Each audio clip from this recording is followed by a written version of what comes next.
조선을 개국한 사람은 이성계이죠.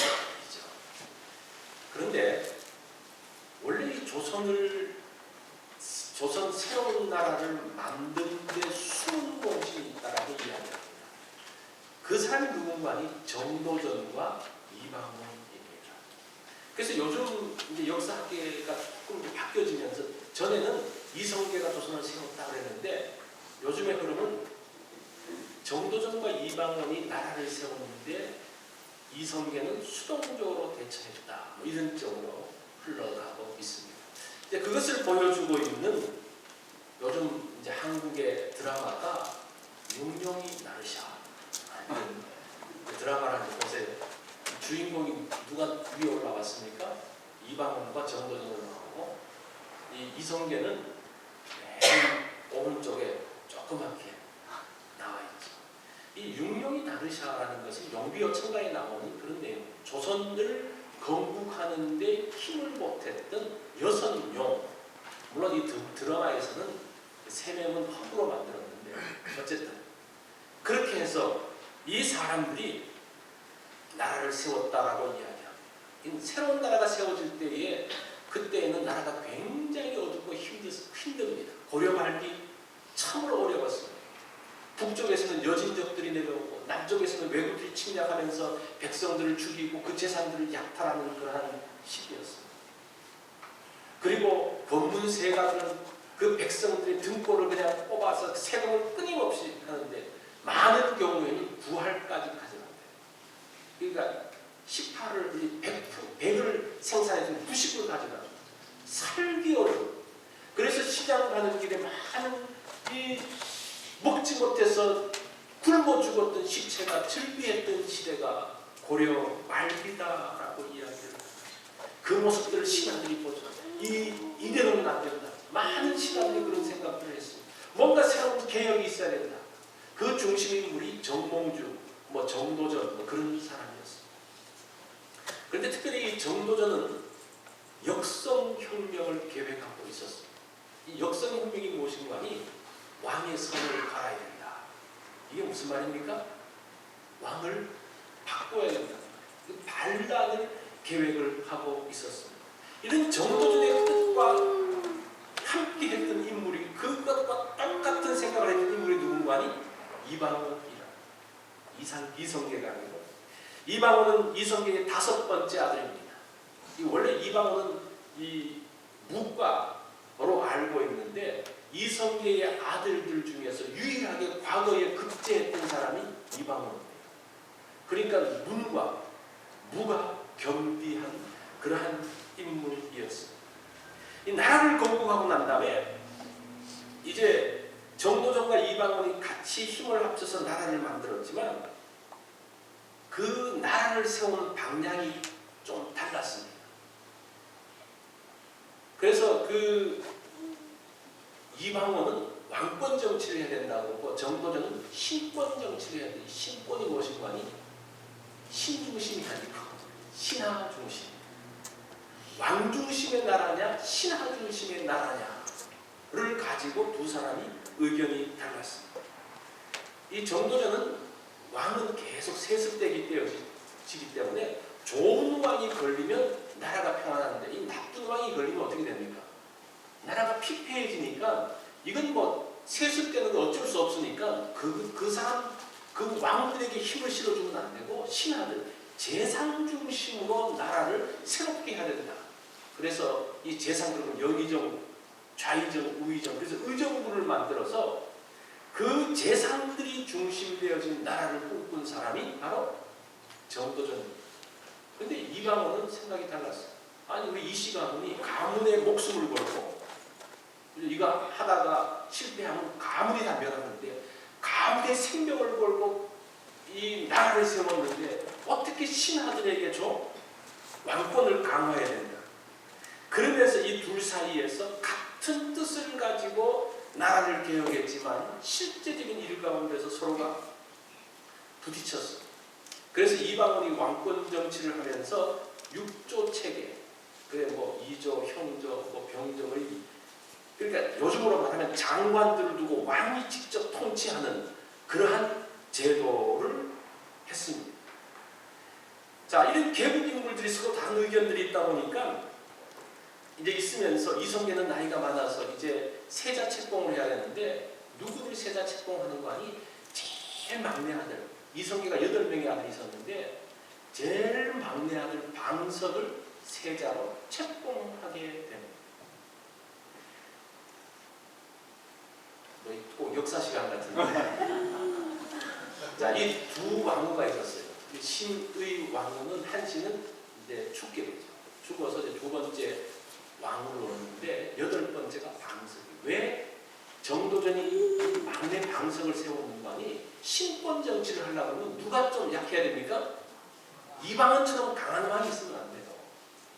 막내 아들처럼 힘도 없고 약한 사람이 있어야지 누가 마음대로 할 수 있습니까? 신하들이 마음대로 할 수 있습니다. 그래서 이제 이 이방원이 신덕 왕후가 죽고 난 다음에 반란을 일으키는데 그래서 누구를 죽이는 거 아니? 정도전을 죽이고 방석과 방본을 유배시키고 난 다음에 거기서 죽이고 이것이 제1차 왕자의 난입니다. 그리고 이제 두 번째 형인 방과를 왕으로 세웠는데 그리고 4번째 형이 방관이 자기도 왕이 되려고 이렇게 하면서 이 이성계는 또 형 그 위에 친형은 죽여버려요. 그게 제2차 왕자예요. 이 이성계가 이방원이 이 왕권을 강화하기 위해서 얼마나 애썼던지 몰라요. 그래서 자꾸 이런 왕자들 사이에 반란이 일어나니까 안 되겠다. 내가 왕이 돼야 되겠다. 그러면서 2년 만에 정종을 내려앉히고 자기가 왕이 되는 거예요. 이 사람이 왕이 되어주고 난 다음에 좋은 일을 사실 업적들이 많아요. 뭐 신문고를 만들고 또 세금을 감면해주고 국방력을 강화시키고 또 그리고 서울에 홍수가 많이 나가지고 그 홍수를 조절하기 위해서 만들었던 인공 개천이 청계천입니다. 그래서 거기서 이제 물이 중남천으로 해서 한강으로 빠져나갈 수 있도록 했는데 이 태종이 특별한 점이 무엇이든가 하니 자기가 살아있을 때 왕으로 세웠던 보통 왕이 죽고 난 다음에 세자가 왕이 되는데 그렇게 하지 않고 이 사람은 왕권을 강화해야 되기 때문에 그래야지 조선이 견고히 선다고 생각했기 때문에 자기가 살아있을 때 왕을 세웠어요. 특별히 이제 첫 번째 아들인 양녕대군을 왕으로 세웠는데 근데 이 아들이 신통찮아요. 그래서 세웠던 세자를 폐해버리고 세 번째 왕자였던 충녕대군 세종을 세워서 이 왕위를 물려줍니다. 그리고 난 다음에 왕권에 반대하는 세력들을 다 제거하기 시작하는데 마지막에는 누구를 제거하는가 하니 외척 자기의 처남인 민씨 형제를 죽여버립니다. 그리고 세종이 일하는데 아무런 문제가 없도록 만들어 놓고 이제 그 자기가 세상을 떠난 이러한 사람이 이방원에서 무서운 사람이죠. 이 사람은 일생 동안 손에 피를 묻히고 살았던 사람이에요. 무엇하기 위해서? 무엇을 위해서? 왕권 강화를 위해서. 그래서 초기에는 정몽주를 죽이고 그리고 정도전과 그 배다른 형제들을 죽이고 또 자기 친형을 죽이고 나중에는 누구를 아들을 위해서 누구까지 죽입니까? 외척인 그 자기 부인의 그 형제들을 죽였던 무서운 사람. 권력을 가지고 있으면 피를 뭉치는 것 같아요. 이건 조선시대의 역사뿐만 아니라 시대를 초월해서 나라를 초월해서 비슷하게 흘러가고 있습니다. 오늘 성경에 그 내용이 나와요. 여호람은 여호사밧의 아들입니다. 여호사밧은 7명의 아들이 있었는데 이제 이 여호사밧이 그런 권력의 속성을 잘 아는 사람이었기 때문에 이 사람도 자기가 살아있을 때의 왕위를 여호람에게 물려줍니다. 그리고 나머지 6명의 왕자들에게는 그들이 섭섭하지 않도록 자기 형에 대해서 뭔가 이렇게 이 반역을 꾀하지 않도록 그 사람들에게도 견고한 성들과 금은 보물들을 주어서 그냥 자기 혼자서 그 성에서 왕노릇 풍성하면서 살 수 있도록 교통정리를 해놓고 여호사밧이 세상을 떠납니다. 근데 이 권력의 속성이 그렇습니까? 이 여호람이 어떻게 합니까? 자기가 왕이 되어지고 난 다음에 어떻게 합니까? 4절을 보면 여호람이 그의 아버지의 왕국을 다스리게 되어 세력을 얻은 후에 자기가 왕으로서 이제 힘을 갖게 되어지고 난 다음에 한 일이 뭐예요? 그의 모든 아우들과 이스라엘 방백들 중 몇 사람을 칼로 죽였더라. 아버지는 아들들이 사이좋게 지낼 수 있도록 다 교통정리해놓고 유산을 잘 분배해놓고 있었는데 이 형이 어떻게 합니까? 동생들 6명을 야 이것도 참 쉬운 일이 아니지. 리바운보다 더한 것 같아. 다 죽여버리고. 왜 그랬을까? 사실은 이 동생들은 왕위를 탐했던 사람도 아닙니다. 왜 그랬을까? 성경이 여기 나오진 않는데 그 단서가 나와요. 13절 하반절에 보면 이 엘리야가 이런 여호람에게 뭐라고 말하는 거 아니? 내 아비 집에서 너보다 착한 아우들을 죽였으니 이런 말이야. 그러니까 지금 이 상황들을 다시 한번 잘 점검을 해보면 이 여호람이 아비 집을 따라서 바알을 섬기며 우상을 섬기니까 그 동생들이 그 선한 경건한 동생들이 형에게 가가지고 이야기를 했던 것 같습니다. 그리고 그 함께 뜻을 했던 경건한 신하들이 왕이여 이래서는 안 됩니다. 다시 그 바알에서부터 물러나서 다시 하나님께로 돌아오셔야 됩니다. 그 말을 들은 여호람이 어떻게 하는 겁니까? 그 동생들을 다 죽였다. 그 경건한 신하들을 다 죽여버렸습니다. 자, 이렇게 하고 난 다음에 나라가 어떻게 되었을까? 자신을 견제하던 왕자들을 다 죽이고 나면 나라가 편할 줄 알았는데 8절에 보니까 여호람 때에 에돔이 배반하여 유다의 지배에서 벗어났다라고 이야기합니다. 10절에 보면 그때에 림나고 배반을 했다라고 이야기를 하고 있습니다. 여호람이 하나님에게서 떠나서 바알을 섬기고 또 그것을 말하는 신실한 동생들과 신하들을 죽이면서 나라가 흔들리기 시작합니다. 그전에는 여호사밧 때까지 이제 남유다 왕국에 조공을 바쳤던 에돔이라든지 림나라는 그 나라들이 독립해서 나갔어요. 왜 그랬을까? 사실은 유다의 크고 견고한 성을 누가 지키고 있었습니까? 그 동생들이 지키고 있었거든요. 그러니까 이들이 정말 그 왕자로서 책임감을 가지고 그 자기에게 속했던 그 크고 견고하다는 중요한 위치에 있는 성이었습니다. 그것을 지키면서 국방력을 강화했는데 이 여호람이 누구를 다 죽여버린 겁니까? 그 사람들 다 죽여버린 거예요. 그 동생들을 죽이고 나면 자기의 왕권이 강해지고 나라가 더 부강해질 줄 알았는데 어떻게 됐습니까? 그 나라가 약해지기 시작합니다. 흔들리기 시작합니다. 자신의 욕심에 눈이 어두워서 정말 다른 것들을 보지 못했던 그러한 결과를 가져왔습니다. 왜 여호람이 이런 잘못된 선택을 했을까? 왜 피를 나는 친동생을 죽이고 신실했던 신하들을 죽였을까? 왜 그랬을까? 그것이 6절에 나옵니다. 그가 이스라엘 왕들의 길로 행하여 아합의 집과 같이 하였으니 이는 아합의 딸이 무엇이 되었다? 그의 아내가 되었다라고 이야기를 하고 있습니다. 잘못된 만남. 다윗의 후손이 이스라엘 왕들의 길을 행하고 아합의 집같이 행하면서 아합의 딸과 결혼하면서 이제 그가 하나님의 신앙에서부터 어디로 바뀌어지고 있습니까? 바알을 따르는 것으로 바뀌어지고 있는 것을 봅니다. 이 아달랴가 참 바알을 섬기는 믿음이 얼마나 컸든지 자기 가족보다 더 중요해서 나중에 이 아달랴가 자기 아들이 죽고 난 다음에 자기 손주들을 다 죽여버려요. 무서운 일들을 이 가운데서 벌어지고 있는 것을 봅니다. 자, 오늘 제목이 제가 여호람의 그 생애를 묵상하면서 생각했던 제목이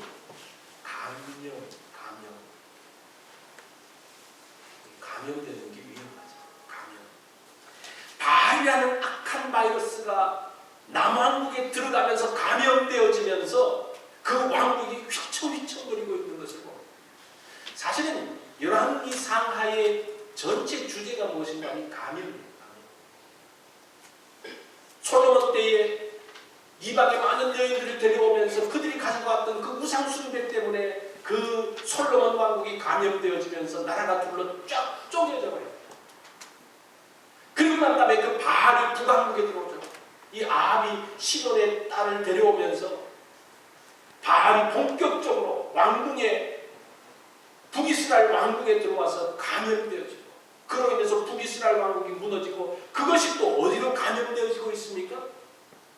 남왕국으로 감염되어져 요사밧 때의 결혼을 통해서 그 공주가 거기에 감염되어진 공주가 남주다의 왕국의 중심부에 들어오면서 그 남왕국 전체가 바알에 의해서 지배되어집니다. 그래서 하나님을 섬겼던 신실한 동생들을 죽여버리는 경건한 신하들을 죽여버리는 그러한 일들이 그 나라 가운데 있었던 것을 이 요사밧이 아마 이 결혼 동맹을 할 때에 결혼을 할 때에 뭔가 자기 나라를 위해서 했겠죠. 그래서 남북한이 힘을 합쳐서 아람이라든지 주변의 그 나라들로부터 지키기 위해서 했는데 그것이 무엇이 되었습니까? 치명적인 감염이 되었습니다. 그것이 다윗 왕조를 무너뜨릴 뻔했던 큰 위험 가운데 들어갑니다. 이 바이러스가 있으면 뭐가 있어야 됩니까? 바이러스가 있다고 와가지고 전염병이 돌기 시작하면 이것을 치료하기 위한 백신이 있어야죠. 치료약이 있어야 됩니다.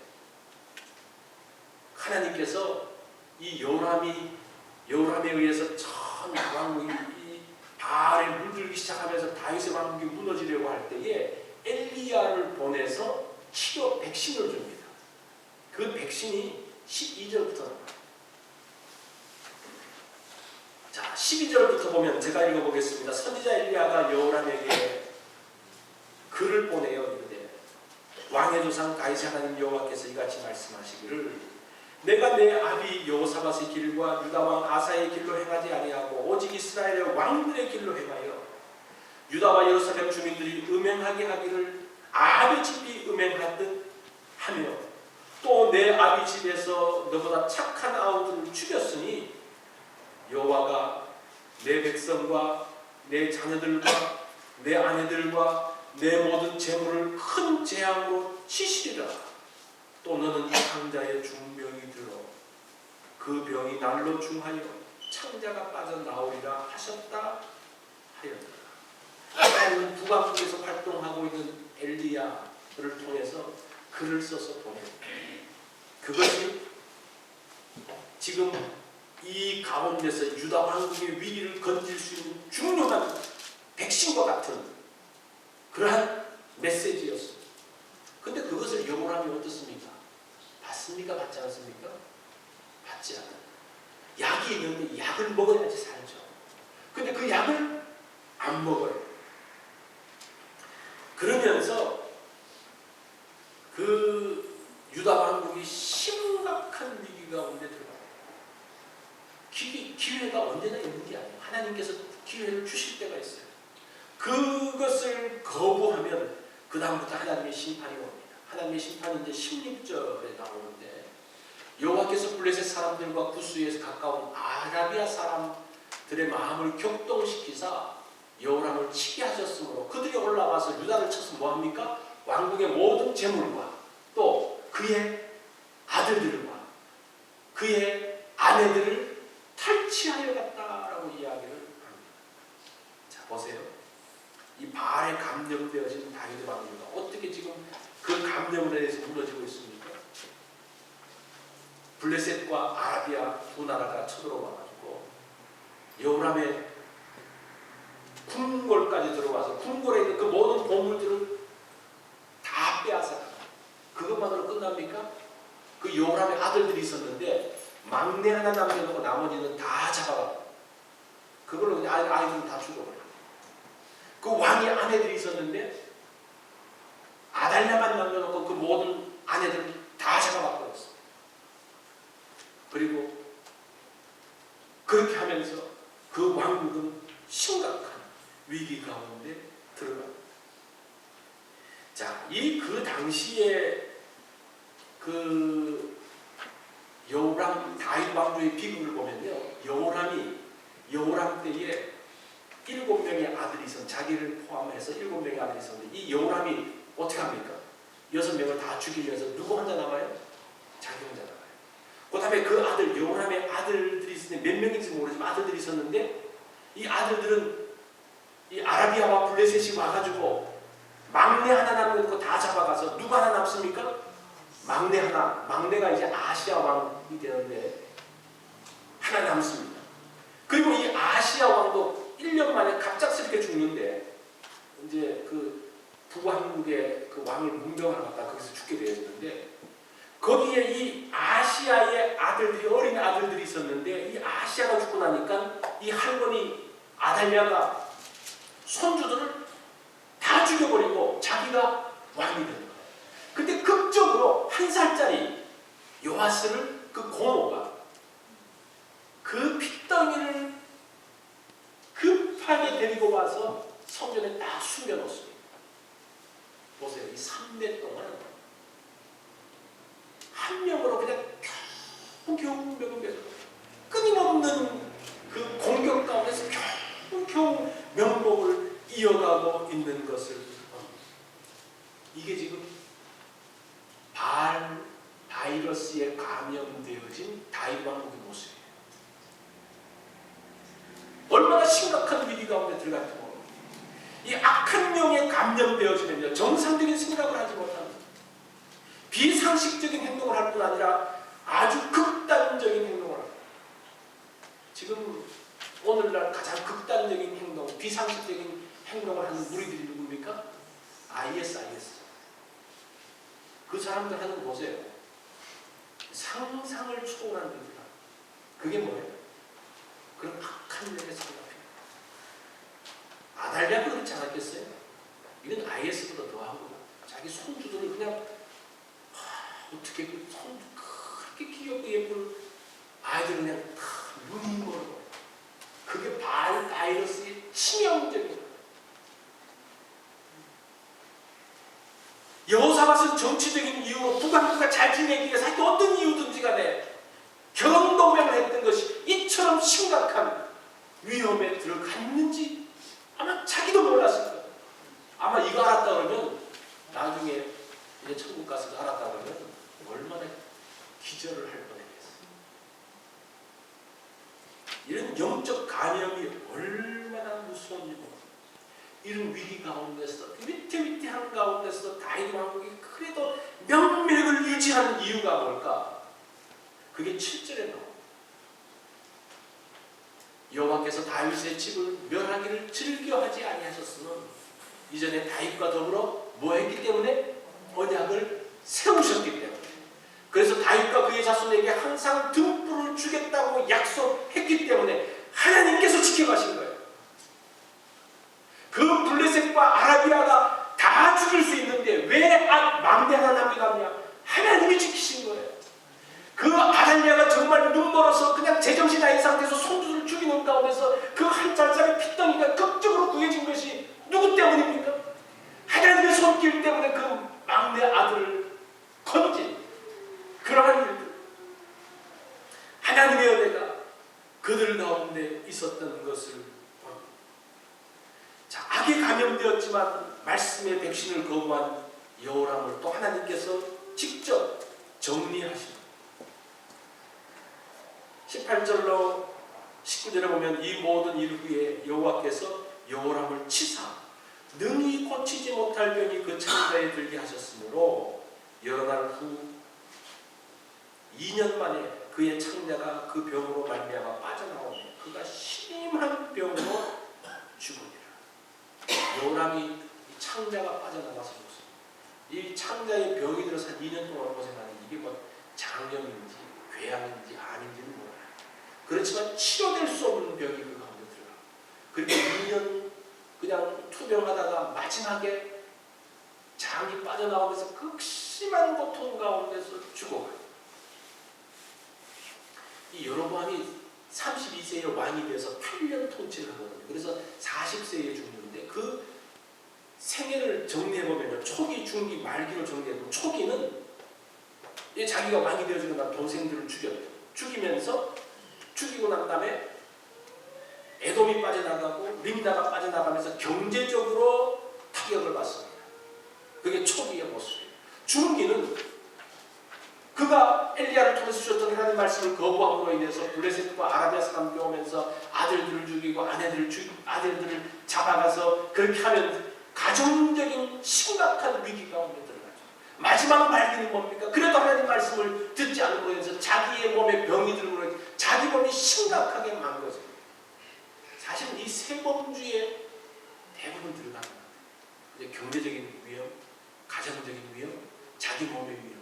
이게 이 요람이 그 세트로 다 보여주고 있어요. 뭐 했기 때문에? 하나님의 말씀을 거부했던, 그 감정되었음에도 불구하고 끝까지 하나님의 말씀의 백신을 거부했던 그 사람의 모습. 그리고 그 사람이 죽고 난 다음에 장례를 치르는데 문병하는 사람이, 분양하는 사람이 없는. 그리고 그 사람은 왕의 묘지에 들어가지 못하고 그냥 일반 묘지에 들어가는 그러한 불명예를 당했습니다. 이 요람이 왕으로서 꿈꿨던 세상이 있겠죠. 내가 왕이 되어주고 난 다음에 어떻게 하겠다. 그렇게 얘기했죠. 내가 어떤 사업을 시작하면 난 어떻게 하겠다. 내가 어떤 직분을 받으면 내가 어떻게 하겠다. 그런 꿈꾼 것이 있을 거예요. 이렇게 나라를 망가뜨리려고 꿈꾸진 않았을 거예요. 뭔가 새로운 것을 받아들였어요. 뭔가 새롭게 나라를 만들어가고 싶은데 그 받아들이는 게 뭐예요? 참 이게 뭔가 새로운 걸 아무거나 가져와서 되는 게 아니에요. 정말 이것이 말씀 가운데서 하나님의 뜻 가운데서 정말 새로운 것을 바로 보고해야지. 하나님 말씀을 제쳐놓고 하나님을 제쳐놓고 다른 곳에서부터 찾는다는 것은 위험하기 짝이 없습니다. 이는 악의 바이러스. 유다 왕국을 강타하고 자기의 가정을 공격해서 초토화시키고 자기의 몸까지 망가져버리는, 자기의 명예까지 끝장나버리는 그러한 모습 가운데 들어가는 것이고, 이것이 지금 여로보암의 생애를 통해서 보여주고 있는 내용이에요. 지금도 이런 악의 바이러스들이 있습니다. 어떤 것들이 우리들을 감염시키고 있는가? 미국이란 나라가 악의 바이러스에 의해서 공격을 받고 있어요. 뭐 동성애법이 그런 거죠. 이제 여기서 또 발전하면서 남자가 여자로 바뀌고 여자가 남자로 바뀌고 이 성전환을 했는데, 이 성전환을 하고 난 다음에 예를 들어서 남자가 여자로 바꿨어요. 성전환했어요. 근데 뭐 모양이 뭐 달라집니까? 그럼 이 사람 화장실, 어느 화장실 가야 됩니까? 여자가 남자로 바꿨어요. 이 사람 어느 화장실 가야 됩니까? 어디로 가야 돼? 남자 화장실 가야 돼? 여자 화장실 가야 돼? 그래가지고 지금 또 새롭게 가주에서 캘리포니아에서 만들고 있는 법이 무엇일까요? 화장실을 학교에서 아무데나 갈 수 있도록 하자. 이 법이에요. 이게 그냥 만들어진 게 아니고 이런 그 가운데서 보세요. 계속적으로 감염되어지고 있는 것. 이런 가운데서 소수의 사람들을 보호해야 된다는 거예요. 이 사람들이 말 소수의 인권을 지켜줘야 된다. 뭐 이런 모습들. 악의 바이러스는 인권, 관용, 문화라는 아주 교묘한 칼을 쓰고 우리에게 다가오고 있습니다. 그러면서 정치적인 감염, 문화적인 감염. 이 스타벅스가 요즘 이 시대의 문화를 주도하려고 합니다. 누구 허락을 맡았는지 모르지만 자기네들이 이 시대에 그러면서 원래 일어났던 그 새로운 문화가 무엇인가 하니 크리스마스를 지은 겁니다. 이 스타벅스가 크리스마스 때 컵을 만들거든요. 이제 올드 컵이 있죠. 올드 컵에는 뭡니까? 크리스마스 그게 있어요. 뭐가 이렇게 이 크리스마스 문양도 있고 그런데 원래 컵은 아무것도 없어요. 크리스마스를 스타벅스에서는 다 지워버렸습니다. 그리고 이 크리스마스 컵에 누가 딱 박혀 있습니까? 자기 로고, 자기네 여신. 이거 보세요. 교묘하게 바꿔옵니다. 이제 크리스마스라는 말도 안 쓰죠. 뭐 해피 할러데이, 뭐 휴일, 공휴일. 이 공휴일은 12월 20일 공휴일의 중심을 스타벅스 대신 누굽니까? 자기들이에요. 자기가 섬기는 여신이에요. 저 여신. 그러면서 감염이 시작되어지고 있습니다. 우리가 여울함을 보면서 어떻게 동생들 죽이면서 이렇게 했어. 사실은 그 무시무시한 게 어디서 나오는 겁니까? 발에서부터. 지금 우리가 뭐 이렇게 하면서 이렇게 저렇게 말하지만 교묘하게 오면서 저렇게 자꾸 크리스마스 정신들을 크리스마스라는 이름을 없애버리고 크리스마스의 문양을 없애버리면서 새로운 것들을 만들어가는 그것이 오늘날 문화의 감염인 것을 봅니다. 스타벅스는 이 크리스천에게 굉장히 심각한 적입니다. 여러분들 그거 아시죠? 그 전에 이야기했죠. 그 대표가 우리는 크리스천하고는 비즈니스하지 않겠다 이렇게 공개적으로 이야기했던 사람이에요. 그러면서 이제 그 시도를 한 오늘날도 그러한 감염이 있는 거예요. 오늘날 시대에 많은 병균들이 우리의 생명을 위협합니다. 오래전에 사스라는 것이 중국에서 있으면서 얼마나 많은 사람이 죽었습니다. 또 올해 초죠. 한국에서 메르스라는 것 때문에 또 한국에서 여러 사람들이 죽었습니다. 이 감염을 피할 수가 없어요. 뭐 도망 다닐 수가 없습니다. 중요한 것은 무엇인가? 그것을 감염 가운데서 그것을 감당할 수 있는 백신이 있어야 돼요. 그것을 감당할 수 있는 힘이 있어야 돼요. 면역력이 있어야 됩니다. 하나님 말씀이 백신입니다. 말씀의 기준을 통해서 보는 거예요. 스타벅스가 이렇게 이야기하는 이것이 옳은가 그런가? 말씀을 통해서 보는 거예요. 지금 이 가죽에서 일어나고 미국에서 일어나고 있는 그 모든 일들 이것이 옳은가 그런가? 뭘 통해서 점검을 하는 겁니까? 뭐가 캐논이 뭐가 자예요? 말씀이 차는 거예요. 그럴 때 우리가 이 감염에서부터 벗어날 수 있는 것. 하나님은 엘리야를 통해서 이 여호람의 그 왕국 유다 왕국이 감염되질 때 엘리야를 보내서 하나님의 사람을 보내서 말씀의 기준을 보여주는 거예요. 오늘날도 많은 그 감염되어지는 교묘하게 정치적으로 문화적으로 경제적으로 우리들을 감염시키고 그 가운데서 굴복시키려고 하는 그 세력들 가운데서 하나님은 하나님의 사람들을 통해서 이 말씀을 통해서 우리에게 백신을 주고 어떻게 될 것인가? 이때 거부하지 말고 말씀대로 따라간다면요. 우리의 생명을 지키고 우리의 가정을 지키고 우리의 교회와 사회를 지키는 거예요. 우리가 말씀대로 사는 것이 이제는 나 혼자 은혜 받는 데 살겠다. 그걸 떠나서 내가 그 말씀 가운데 서 있는 것이 누구를 지키는 겁니까? 우리의 자녀들을 지키고 우리의 가정을 지키고 이 사회를 지킬 수 있는 우리 다 같이 기도하겠습니다.